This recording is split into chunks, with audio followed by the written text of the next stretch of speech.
আমি তোমাকে বিয়ে করবই। তখন আমি বাসায় বললাম, বাসায় যখন বলছি তখন আমার বাবা বলল, তোর এত বড় সাহস, মানে এখনো তুই ইন্টার সেকেন্ড ইয়ারই শেষ করলি না, তুই বিয়ের কথা বলতেছিস? তো তো সাহস কম না। আরো 2টা বড় ভাই আছে, কি করবি? ওদেরও এখনো বিয়ে দেয়নি, আর তুই এখন বিয়ে করতে যাচ্ছিস?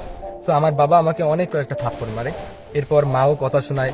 বড় ভাইরা তো আমার সাথে কথাই বলে না, কিন্তু আমি তার প্রেমে একদম পাগল হয়ে গিয়েছিলাম। তাকে ছাড়া আমি কিচ্ছু বুঝতেছিলাম না, মানে কি করব না করব কোনো কিছুই মাথায় কাজ করে না। তো এরপরে সে আমাকে বলল যে আচ্ছা, তুমি একটা কাজ করো, তুমি তো আমাকে বিয়ে করতে চাও তাই না? আমি বললাম হ্যাঁ, বিয়ে করতে চাই। তখন বলল যে আমাকেও বাসা থেকে বিয়ের চাপ দিতেছে ওই লোকটার সাথে বিয়ে দেওয়ার জন্য। তুমি এক কাজ করো, তুমি বাসা থেকে টাকা পয়সা যা যা আছে, মানে যেভাবে হোক না কেন আমরা যেন চলতে পারি, সেগুলো নিয়ে তুমি চলে আসো, আমরা দুজনেই পালাই যাবো। তো তারপরে আমি তার কথায় রাজি হয়ে গেলাম। একটা সময় আমি তাকে সবকিছু শিখাচ্ছিলাম, এখন আমি এতটা দুর্বল হয়েছি, মানে সে যে আমার দুর্বলতা এটা সে জেনে গেছে। জেনে যাওয়ার পর এখন আমি তার কথা যেই উঠা বসা করছি, মানে সে যেটা বলতেছে আমি সেটাই করতেছি। তারপর আমি বাবার আলমারি থেকে প্রায় 1.5 লক্ষ টাকার মতো নিলাম, পুরো বাড়ি ফাঁকা, মায়ের গহনা নিলাম, এগুলো সব কিছু নিয়ে আমি চলে গেলাম। তারপর সেও বেরিয়ে আসলো বাসা থেকে কাপড় চোপড় নিয়ে। আমরা দুজন চলে গেলাম অনেক দূর, মানে প্রায় ময়মনসিংহে চলে গেলাম। ওখানে গিয়ে একটা রুম ভাড়া নিলাম। রুম ভাড়া নিয়ে আমরা থাকতে শুরু করলাম। তবে এখনো বিয়ে করিনি, কিন্তু বিয়ের আগে অবৈধ সম্পর্ক সেটাতেও আমি জড়াইনি। আমি খুব তাড়াতাড়ি বিয়ে করব। এরপর আমার একটা পরিচিত কাকা ছিল ময়মনসিংহের মধ্যে, আমি ওনাকে বললাম, উনি আমাকে একটা কাজের ব্যবস্থা করে দিল। তারপর আমি সকালে উঠে কাজে যাইতাম, সে সারাদিন বাসায় থাকতো, এবং কি আমি বলছি 2 দিনের মধ্যে আমি তোমাকে বিয়ে করবো, ঠিক আছে? তখন বললো আচ্ছা ঠিক আছে। তো এরপরে আমি কাজে যাইতাম, কাজ থেকে আসতাম, ঠিক ছিল সবকিছু। হ্যাঁ, আমি বিয়েটা যে করতে চাইছিলাম সেই দিনটা ছিল মানে বৃহস্পতিবার রাত, ঠিক আছে? এখন আমার কাকা বলল যে আজকে কাজী টাজি নাই, ওনারা বলছে যে রবিবার আসতে। এরপর আমি বললাম আচ্ছা ঠিক আছে, আরো 3-4 দিন। তো 3-4 দিন কোনো রকম করে কাটিয়ে দিচ্ছিলাম। আর ওটা তো সরকারি কোনো চাকরি না, মানুষের দোকানের কাজ।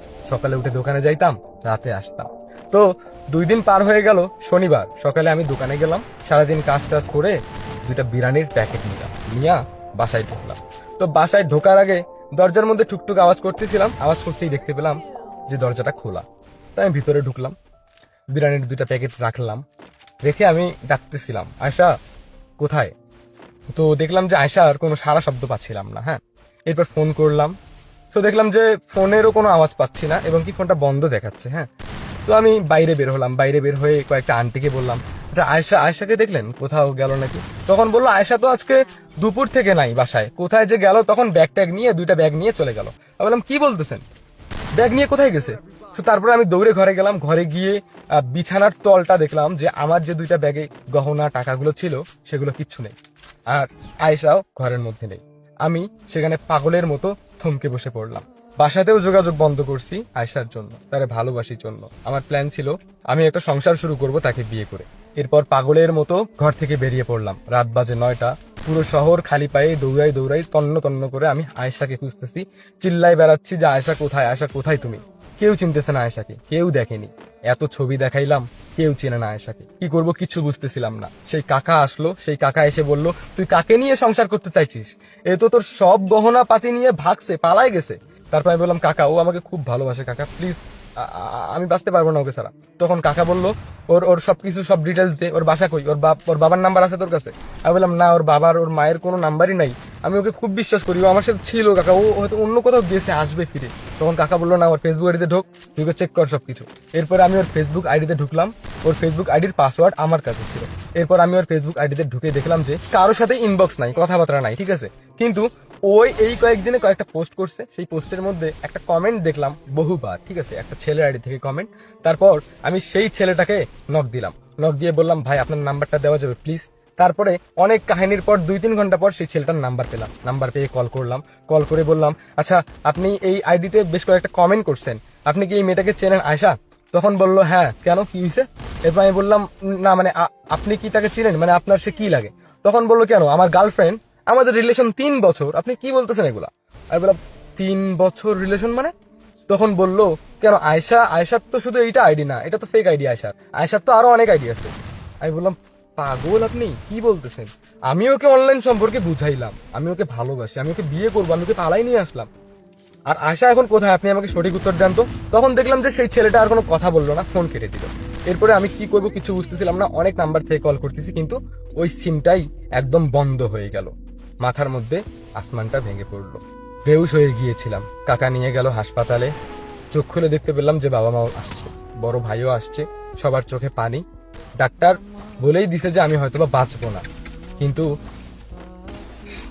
কেন যে বেঁচে আছি আল্লাহই জানে। তারপর বাবা মা আমাকে বাসায় নিয়ে গেল। বাবা মা হয়তো আমাকে কোনোদিনও ক্ষমা করতে পারবে না। আজকে আমি নিঃস্ব। কিছুদিন পর জানতে পারলাম আয়শার ওটা আসলেই ফেক আইডি ছিল। আয়শার আরো অনেক অ্যাকাউন্ট ছিল। আসলে আয়শা আমার সাথে মিথ্যে নাটক করেছে, অভিনয় করলো। অভিনয় করে বাসা থেকে আমার সব কিছু নিয়ে সে তার প্ল্যান মোতাবেক চলে গেলাম ময়মনসিংহে। সে আমাকে এমন ভাবে কন্ট্রোল করলো, আমি বুঝতেই পারলাম না যে সে আমাকে ধ্বংস করলো। তার কথাতেই উঠা বসা শুরু করলাম। আসলে দুর্বলতা জেনে গিয়েছিল তো, তাই সুযোগে সদ্ব্যবহার করে ফেলল। বাবা মা আমাকে বলেছিল ওই মেয়ের নামে মামলা দে, তোর সঙ্গে ছবি আছে ওই মেয়ের, পুলিশকে জানা, এটার ব্যবস্থা নিতেই হবে। তারপর আর কারো কোনো কথা না শুনে আমার হাতে যে ফোনটা ছিল সেই ফোনটা মাটির মধ্যে খুব জোরে একটা আছাড় মারলাম, ওটা টুকরো টুকরো হয়ে গেল।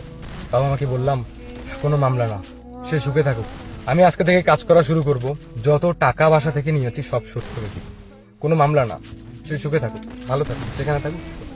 এইভাবে আমি সবার মুখ বন্ধ করে দিলাম।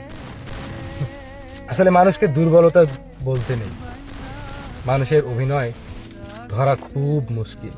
সে আমার সাথে এমন ভাবে অভিনয় করলো, তার অভিনয়ে মুগ্ধ হয়ে আমি আমার নিজের বাবা মাকেও চিনতে পারলাম না। সবকিছু ভ্যাল ভ্যাল করে তার সামনে আমি দিয়ে আসলাম, আর সে আমার সব কিছু নিয়ে চলে গেল। চাইলে আমি তার নামে মামলা করতে পারি, সবকিছু আদায় করতে পারি, কিন্তু তার প্রতি যে বিশ্বাসটা ছিল না আমার, সেটা যে আর নেই। তাকে যে ভালোবাসি, তার ক্ষতি হবে এটা যে চাই না। সে ভালো থাকুক, যেখানেই থাকুক,